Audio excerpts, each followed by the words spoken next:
जय हिंद दोस्तों। चलिए, तो आज हम लोग देखने वाले हैं जो मैट्रिक्स में हम लोग थ्योरी देखे थे, मैट्रिक्स इसे कहते हैं, और टाइप ऑफ मैट्रिक्स के बारे में। ठीक है, तो उससे रिलेटेड हम लोग का जो पहला चैप्टर है 3.1, उससे कुछ एग्जाम्पल हैं। ठीक है, यानी कुछ प्रॉब्लम है। प्रॉब्लम नंबर पहला है क्वेश्चन नंबर 4। ठीक है, क्वेश्चन नंबर 4 कहता है कि जो है एक मैट्रिक्स बनाना है 2x2 ऑर्डर का AIJ के रूप में, जहाँ AIJ का वैल्यू दिया गया है। देख रहे हैं? ठीक है, तो याद कीजिए पिछले दिन हम लोग इससे रिलेटेड एक सवाल किए थे। तो 2x2 ऑर्डर का बनाना है, तो हम लोग सॉल्यूशन में क्या करेंगे, AIJ ये किस ऑर्डर का रखना है, 2x2 ऑर्डर का। तो 2x2 ऑर्डर का तैयार करेंगे तो A11, A12, A21 और A22। देखो तो 2x2 ऑर्डर का मैट्रिक्स तैयार हो गया। अब सारा का मान निकालेंगे बारी बारी से। चलिए, पहला निकालते हैं A11। A11 कहाँ रखना है, इस वाले टर्म में। ठीक है ना, तो हो गया हमारा I प्लस J है, तो I का मान 1, J का मान 1 का होल स्क्वायर बाई 2।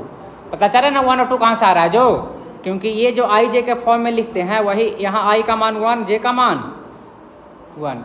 याद आ गया? तो कितना होगा 1 और 1 2 का स्क्वायर करेंगे तो 4/2 मतलब 2। चलेगा। अगला किसकी बारी, A12।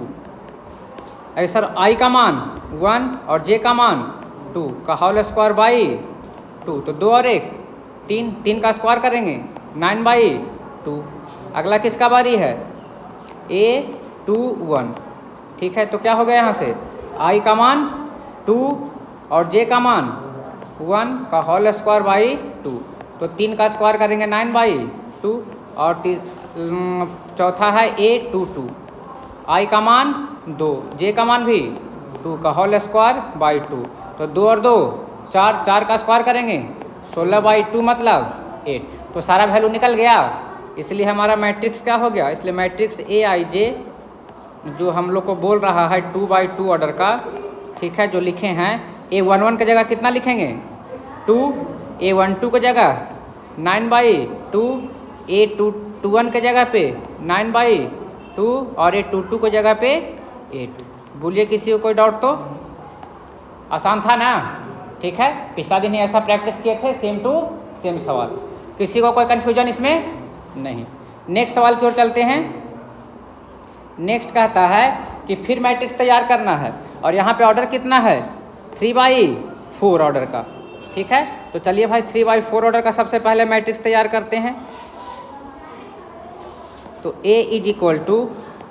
AIJ तैयार करना है 3/4 ऑर्डर का, यानी 3 रो होना चाहिए और कॉलम कितना होना चाहिए 4।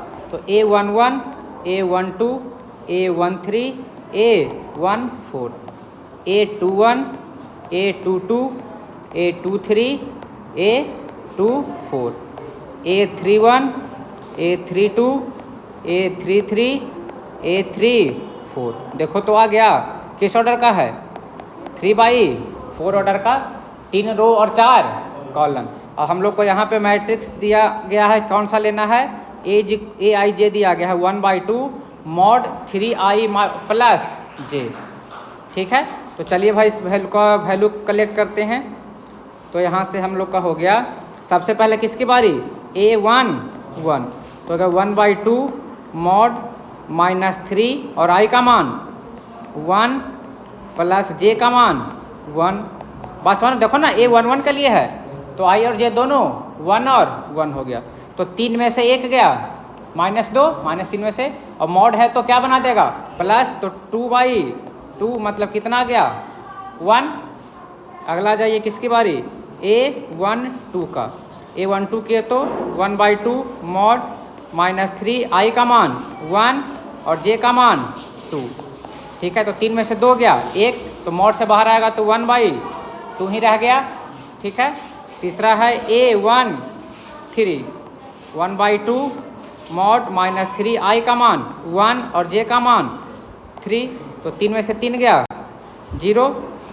A14 तो आ गया 1/2 -3 I का मान 1 और J का मान 4 में से 3 गया 1, तो 1/2। तो पहला रो का सारा निकल गया वैल्यू। ठीक है। अब सेम टू सेम किसके लिए काम करना है, ठीक है। अब A21 तो 1/2, ठीक है, मॉड -3 और इस बार i का मान कितना हो गया 2 प्लस j का मान 1, तो 3 दूना 6, -6 में से 1 गया -5, मॉड से बाहर आएगा 5 तो 5/2। कोई दिक्कत। A22 की बारी 1/2 मॉड -3 i का मान 2 प्लस j का मान 2, तो 3 दूना 6, 6 में से 2 गया -4 और -4 मॉड से बाहर आएगा तो 4/2 4/2, मतलब कितना आ गया 2। अगला है A23 1/2 मॉड -3 i का मान 2 और j का मान 3, हो गया 3 दूना 6, 6 में से 3 गया -3 मॉड से बाहर आएगा तो 3/2। आ जाइए अगला है A24 1/2 -3 i का मान 2 और j का मान 4, तो 3 दूना 6, 6 में से 4 गया -2 मॉड से बाहर आएगा +2 तो 2/2 मतलब 1। दूसरा रो का भी सारा वैल्यू पता चल गया। अब किसकी बारी है, तीसरे का, ठीक है। इसको कलर चेंज कर देते हैं। अब है बारी A31 का 1/2 मॉड -3 i का मान 3 और j का मान 1, तो 3 तिहाई 9, 9 में से 1 गया -8 मॉड से बाहर आया +8, 8/2 तो कितना आ गया 4। A32, ठीक है। तो A32 किए तो आ गया 1/2 मॉड -3 i का मान 3 + 2, तो 3 तिहाई 9, 9 में से 2 गया 7 मॉड से बाहर आएगा तो +7/2। A33 तो हो गया 1/2 मॉड -3 × 3 प्लस क्या, तो 6 हो गया मॉड से बाहर आया तो +6, 6/2 मतलब 3। A34 तो हो गया 1/2 मॉड -3 × 3 + 4, 3 तिहाई 9, 9 में से 4 गया -9 में से 4 गया -5 मॉड से बाहर आएगा 5/, सारा वैल्यू पता चल गया, ठीक है। अब आप लोग को अब यहाँ से क्या करना है, हम लोग को अब यहाँ से वैल्यू लिखना है, ठीक है। इसीलिए A = AIJ तो लिखना है 3/4 ऑर्डर का। चलिए कलेक्ट कर लीजिए यहाँ से। चलिए पहला था हम लोग का यहाँ से A11 का मान 1, A12 का मान 1/2, A13 का मान 0, A14 का मान 1/2। कोई दिक्कत किसी को नहीं। A21 5/2, A22 2, A23 3/2, A24 1, A31 4, A32 7/2, A33 3 और A34 5/2। तो देखो तो 3/4 ऑर्डर का हमारा मैट्रिक्स तैयार हो गया। कोई कन्फ्यूजन, क्लियर है ना। चलिए अब आते हैं नेक्स्ट सवाल है क्वेश्चन नंबर 9, ठीक है। क्वेश्चन नंबर 9 में है ये वैल्यू दिया गया है 2 मैट्रिक्स इक्वल और यहाँ से x और y के विषय में पूछ रहा है कि कौन सा आपका सत्य है, ठीक है। तो देखो तो ये दोनों मैट्रिक्स को ध्यान से देखेंगे तो 2/2 ऑर्डर का है। जब इक्वल मैट्रिक्स हो और सेम ऑर्डर का हो तो करस्पॉन्डिंग एलिमेंट भी क्या हो जाते हैं, इक्वल हो जाते हैं। तो करस्पॉन्डिंग एलिमेंट में यहाँ 3 + x कितने के बराबर हो जाएगा 0 के, 5 कितने के बराबर y - 2 के, y + 1 कितने के इक्वल 8 के इक्वल और 2 - 3x 4 के इक्वल। बस समझ गए। तो चलिए यहाँ से करते हैं कंपेयर। तो यहाँ से पहला हम लोग को मिल गया कि 3x, सॉल्यूशन में देख रहे हैं 3x + 7 कितने के इक्वल हो गया 0 के इक्वल। तो 3x = यहाँ से x बराबर लिखे तो कितना आ गया -7/3, x का मान पता चल गया। अब किसकी बारी, दूसरे टर्म की। तो यहाँ से हो गया 5 = y - 2, तो यहाँ से y बराबर कितना आ गया 5 और 2 7, ठीक है। तीसरे टर्म को भी देख लें। यहाँ से दिया गया y + 1 = 8 हो गया ना, तो y = 7, यहाँ से y 7, यहाँ से y 7, मतलब y तो ठीक है मान। अब एक और बच गया है क्या 2 - 3x = 4, तो कितना हो गया 3x = 4 में से 2 गया तो -2, तो x बराबर कितना आ गया -2/3। यहाँ पे आप देखेंगे कि y का मान तो सेम आया है, लेकिन जो है x का मान यहाँ पे आया है -2/3 और यहाँ के लिए आया है -7/3। अब ये बताइए एक ही मैट्रिक्स में क्या x का अलग अलग मान संभव है? नहीं, सबका तो एक ही मान संभव होता है। तो एक से अधिक मान आने के कारण x का, इसलिए यहाँ पे हम लोग इसका वैल्यू को फाइंड नहीं कर सकते हैं। तो ऑप्शन नंबर क्या हो गया? B, not possible to find. यहाँ पे हम लोग x और y का मान फाइंड नहीं कर सकते हैं। तो ऑप्शन नंबर क्या मिल गया? बी। क्लियर? और आज का जो है 3.1 का लास्ट सवाल 10 है और ये वेरी इंपॉर्टेंट है। क्या है? Very important. आंख बंद करके मार दीजिएगा आंसर 512 है। द नंबर ऑफ और possible matrix of order 3/3। 3/3 order का मैट्रिक्स बनाना है और उसमें नंबर को शामिल करना है 0 और 1। ठीक है, अब ये सोचिए, पहले थोड़ा सा डिटेल से समझते हैं हल्का सा। ठीक है, अगर 3/3 ऑर्डर का मैट्रिक्स बनाते हैं, अगर 0 लेते हैं तो सब जगह 0 ले सकते हैं, एक मैट्रिक्स बन गया। ठीक है, अगर एक और मैट्रिक्स तैयार करना चाहें, 0 और 1 को शामिल करना है, सब जगह 0 लिए और यहाँ पे 1 ले सकते हैं, ये 1।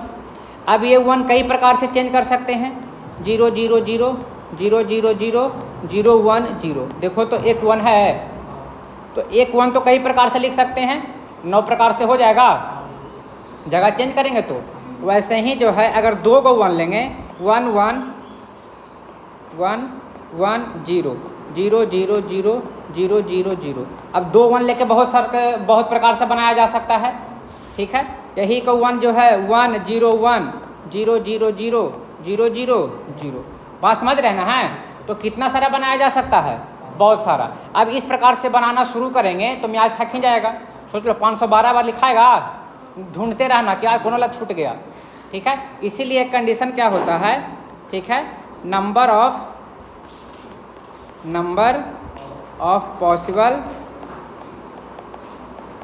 पॉसिबल मैट्रिसेस इक्वल टू क्या करते हैं? बेस 2 देंगे। बेस क्या देंगे? 2 क्यों देंगे? क्योंकि यहाँ पे 2 गो नंबर है, 0 और 1। 0 और 1 दो संख्या को शामिल करने के कारण बेस कितना बन गया? 2। अब 2 टू दी पावर क्या करना है? तो जिस ऑर्डर का कह रहा है उसको पावर में देना है। तो 2 टू दी पावर 3/3 ऑर्डर का कह रहा है, तो कितना हो गया? 2 टू दी पावर 9। और 2 को 9 बार गुना करेंगे तो कितना जाएगा? 512। बात समझ गए? ये डायरेक्ट आपका निकल गया। तो ऑप्शन नंबर क्या हो गया? ऑप्शन नंबर डी जो है इसका करेक्ट जवाब हो गया। बोलिए किसी को कोई डाउट तो? जरा सा भी समझने में कोई दिक्कत नहीं। याद रखिएगा ये सवाल आपको आएगा ही आएगा।